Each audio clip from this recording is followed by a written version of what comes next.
Hey everybody, I'm Mr. Todd. This is Stories and Solutions, and I have Andrew Racho here, voiceover artist, producer, writer, director, everything guy. Check it out. Pay for play. Yeah. So is that part of the game, or is that like how you were discussing like the road to, like if you're, that's just how you get there. Um, it is. If we're talking specifically voiceover, one aspect of voiceover that people will often pursue is pay to play, which is there's a handful of sites in which you pay a membership fee and in return you get auditions from people. Um, uh, Certain ones will you the more you pay, the better the algorithm favors you, to which you get a better sense of an ROI.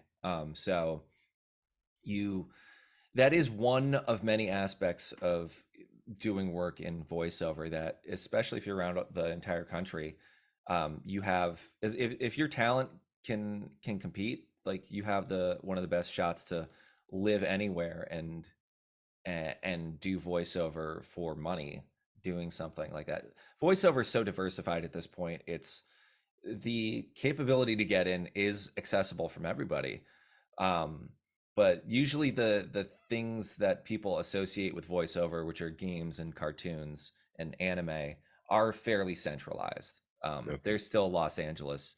Anime is a lot of LA and Texas as well. So um, like the scenes there are usually the largest for those. But in terms of doing audiobooks, narration, tutorials, e-learning, um, local commercials, local radio, local promo, on hold messages, where there's so much money to be, To be made. made and clients to be found. You can earn a decent living doing all that stuff. It may not come with the glory and all that, but like if your job is like, oh, I'm doing, this job that I don't like, and here's the thing that I actually enjoy doing, and I don't need the other aspects of it, like being in this famous project, or like we're going these, like if you're just like, man, I just want to talk all day and I just want to tell some stories and stuff. It's like, yeah, the the the roads Yeah, are there. paved already. You just have to figure out how to walk on them and hopefully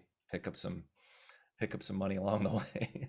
Yeah, that's good to know because I've been, I said this to you before, but Mhm.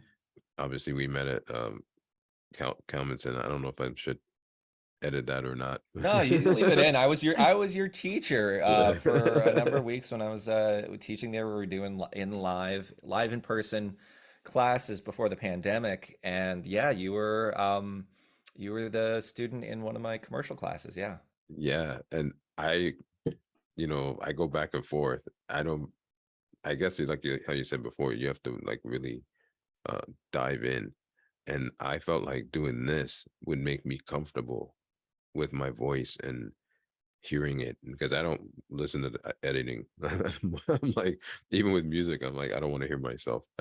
yeah, But I feel like, well, I keep hearing like that's what you do, that's what you should do. yeah. And so when I hear you say that I can do it in different aspects, that's actually a uplifting thing. Yeah, I mean, I think over the years I've changed my idea of success, because I think especially during the pandemic, everybody's had more time to reflect and see like what's really important. How do we live our lives and stuff? Back in the day, it was, if you want it, you needed to bleed for it. You needed Yeah, to like, be in class all the time, which is what you need to do to like train anyway. It's like being in the gym. You can't get a bodybuilder bod, you know, going once a week and then eating whatever you want. You got to still put in that work and stuff. But there was very much the mentality that like, especially as being a young actor, it's like you got to get your income, you got to do this, be in classes, you got to be doing casting director workshops, you got to be doing this. Your entire life is filled with acting to the point where you're just an actor, and being devoid of everything else in life that makes you interesting. yeah, yeah. It's like you're training, but like what for? And then I think the pandemic has definitely helped me at least realize more of a balance of like, I'm doing this thing, but I can parse my time a little bit better and manage it and still see success not through a centralized zone. Like when, when I first got into it, everything was still centralized. You got all your work through your agents or through the big casting houses. And now, like, we all have the technology to do the thing that we loved doing as kids, which is like watching stuff on TV and then wanting to like replicate it, or Yeah. listening to podcasts and wanting to be that, or listening to stand-ups and wanting to be that. Like, Yeah.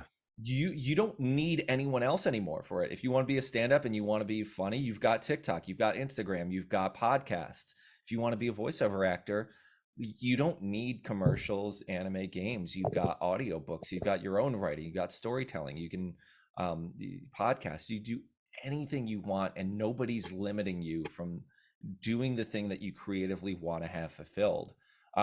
It's just, there's also, if you want to make money at it, that's the other aspect of it that you have to treat as a business. And I don't think that's that important, really, because you can get money from anything. That's true. You could have the biggest job, or like you could work at like making Subway sandwiches and then come home and have the biggest podcast in the planet. Like, this is what this Yeah. world is now, and Yeah.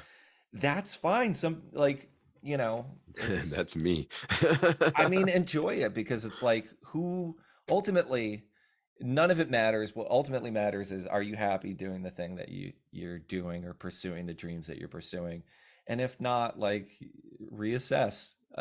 Have that, because I think most people just want that creative access and outlet to something creative that gives them fulfillment, gives them purpose, gives them a sense of joy. And if you, wherever you find that, it doesn't matter if money comes with it. And I think that's a thing that people are starting to break now. In order to consider yourself successful, you have to make money at it. Right. And you don't, you know?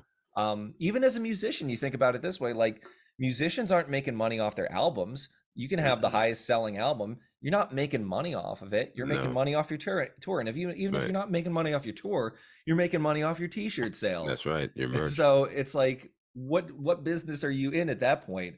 Are you making a bunch of music so you can sell t-shirts? Is like that, like, or can you be somebody who just enjoys making music, putting it out there, doing some small shows? Like, it doesn't matter. None of it really Exactly. matters That's as long as you're exactly it. happy.